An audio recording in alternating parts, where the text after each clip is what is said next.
আজকের এই আলোচনার শুরুতে আমি আপনাদের একটি ঐতিহাসিক প্যারাডক্স বা স্ববিরোধিতার কথা মনে করিয়ে দিতে চাই। আমরা ছোটবেলা থেকে ইতিহাস বইতে পড়েছি যে আর্যরা আসার আগে বাংলা ছিল এক অন্ধকারাচ্ছন্ন জনপদ। খ্রিস্টপূর্ব ষষ্ঠ বা পঞ্চম শতকের বৌদ্ধায়ন ধর্মসূত্রে বিধান দেওয়া হয়েছিল পুণ্ড্র বা বঙ্গে কেউ ভ্রমণে গেলে তাকে ফিরে এসে প্রায়শ্চিত্ত করতে হবে, কারণ এই অঞ্চলটি ছিল বৈদিক সংস্কৃতির পবিত্র সীমানার বাইরে। বৈদিক সাহিত্যে এখানকার মানুষদের বয়সী বা পাখি বলে উপহাস করা হয়েছে, কারণ তাদের ভাষা ছিল আর্যদের কাছে দুর্বোধ্য। কিন্তু আজ আমরা আবেগ দিয়ে নয়, তথ্য ও যুক্তি দিয়ে এই বর্বরতার আখ্যানকে ব্যবচ্ছেদ করব। আধুনিক প্রত্নতত্ত্ব এবং গ্রিক ল্যাটিন লিপি বলছে, যখন আর্যরা উত্তর ভারতে যাযাবর জীবন থেকে কৃষিভিত্তিক জীবনে থিতু হওয়ার চেষ্টা করছে, ঠিক সেই সমসাময়িক সময়ে বা তারও আগে বাংলা বিশ্ব বাণিজ্যের এক গুরুত্বপূর্ণ কেন্দ্র হিসেবে নিজেকে প্রতিষ্ঠিত করে ফেলেছে। আসুন সময়ের চাকাটা একটু পেছনে ঘোরানো যাক। সালটা আনুমানিক খ্রিস্টপূর্ব 2000 অব্দ। পশ্চিমবঙ্গের বর্ধমান জেলায় অজয় নদের তীরে তখন পাণ্ডু রাজার ঢিবি সভ্যতা গড়ে উঠেছে। এটি কোনো বিচ্ছিন্ন গ্রাম ছিল না। এখানে 1962 এবং 65 সালের খনন কার্যে আবিষ্কৃত হয়েছে নগর পরিকল্পনার ছাপ, যেখানে মানুষ পরিকল্পিত ঘরবাড়ি এবং তামার প্রযুক্তিতে অভ্যস্ত ছিল। সবচেয়ে বিস্ময়কর তুলনামূলক তথ্যটি হলো, এই পাণ্ডু রাজার ঢিবিতে একটি গোলাকার সিলমোহর পাওয়া গেছে, যার লিপির সাথে ভূমধ্য সাগরীয় অঞ্চলের ক্রিট দ্বীপের মিনোয়ান সভ্যতার লিনিয়ারের লিপির মিল পাওয়া যায়। ভাবুন একবার, যখন উত্তর ভারতে আর্যদের আগমন বা বসতি স্থাপন প্রক্রিয়া কেবল সূচনা পূর্ব চলছিল, তখন খ্রিস্টপূর্ব 2000 অব্দে বাংলার মানুষ ভূমধ্যসাগরীয় বণিকদের সাথে যোগাযোগের নেটওয়ার্ক তৈরি করে ফেলেছিল। একে কি আপনারা বর্বর বলবেন?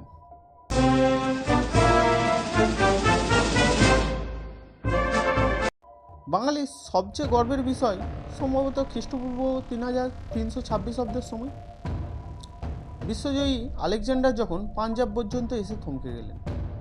তার কারণ কী ছিল? গ্রিক ঐতিহাসিক ডিওডোরাস সিকুলাস এবং প্লুটার্কের বিবরণ অনুযায়ী গঙ্গা নদীর পূর্ব পারে গঙ্গারিডাই নামক এক জাতির অতিকায় হস্তি বাহিনীই ছিল আলেকজান্ডারের পিছু হটার মূল কারণ। শুনলে অবাক হবেন, সেই সময় গঙ্গারিডাই রাজ্যের সামরিক শক্তি ছিল 4000 যুদ্ধ হস্তি, 80,000 অশ্বারোহী এবং 20 লাখ পদাতিক সৈন্য। তুলনা করে দেখুন, তৎকালীন আর্যবর্তের অনেক তথাকথিত সভ্য রাজাও আলেকজান্ডারের কাছে নতি স্বীকার করেছিলেন, কিন্তু বর্বর বলে খ্যাত এই বাংলার গঙ্গারিডাই জাতি তাদের সামরিক ও অর্থনৈতিক বুনিয়াদ দিয়ে গ্রিক বিশ্বজয়ীদের রুখে দিয়েছিল। এই বিশাল সেনাবাহিনী রক্ষণাবেক্ষণ প্রমাণ করে যে এটি কোনো কৌম সমাজ ছিল না, বরং এটি ছিল একটি সুসংগঠিত রাষ্ট্র ব্যবস্থা।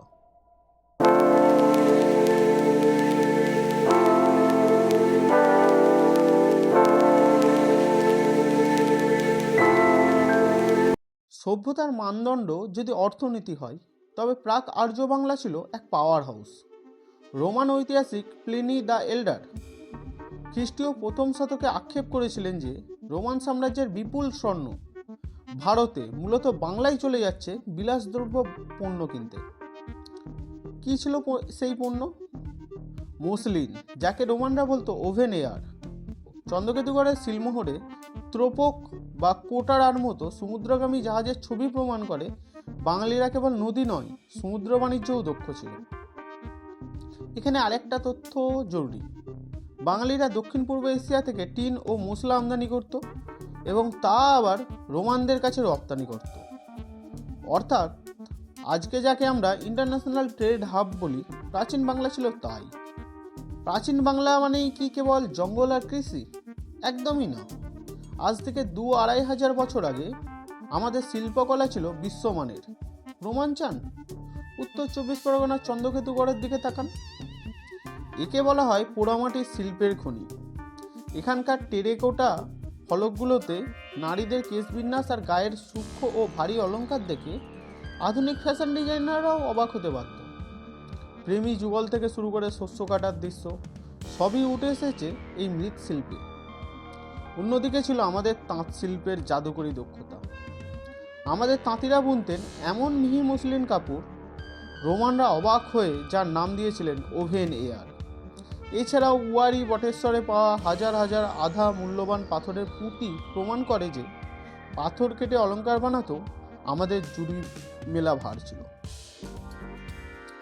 এই শিল্পকর্মগুলির প্রমাণ করে আদি বাঙালিরা কেবল টিকেই ছিলেন না, তারা এক উচ্চ মার্গের ও রুচিশীল জীবনযাপন করত। এবার আসি খ্রিস্টপূর্ব 450 অব্দের দিকে। বাংলাদেশের নরসিংদীর উয়ারি বটেশ্বর প্রমাণ করে যে মৌর্য সাম্রাজ্য বাংলায় আধিপত্য বিস্তারের বহু আগেই এখানে একটি দুর্গ নগরী গড়ে উঠেছিল।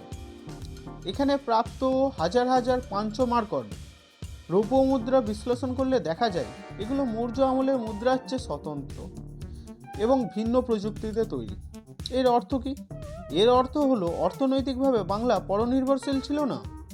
আর্য বা মৌর্য শাসন আসার আগেই এখানে একটি নিজস্ব ও শক্তিশালী মুদ্রা অর্থনীতি চালু ছিল। একইভাবে উত্তর 24 পরগনার চন্দ্রকেতুগড় ছিল প্রাক মৌর্য ও মৌর্য যুগের এক সমৃদ্ধ বন্দর নগরী, যার বিশাল মাটির প্রাচীর প্রমাণ করে যে তারা বহিঃশত্রু আক্রমণের মোকাবিলায় সামরিকভাবে প্রস্তুত ছিল।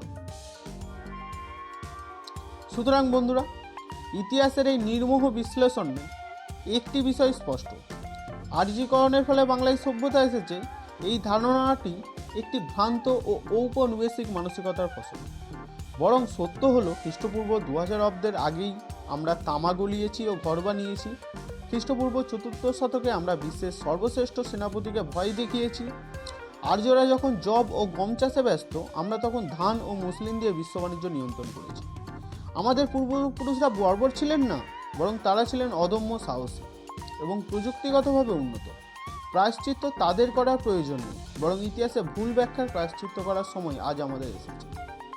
আজকের মতো এখানেই, দেখা হবে পরবর্তী অন্য কোনো ভিডিওতে। ভিডিওটি কেমন হয়েছে কমেন্ট করে জানাবেন। এই ধরনের ভিডিও আরও দেখার জন্য চ্যানেলটি অবশ্যই সাবস্ক্রাইব করবেন। এতে করে আমরা বাঙালির ইতিহাস গোটা ভারতবর্ষের কাছে পৌঁছে দিতে পারব। ধন্যবাদ।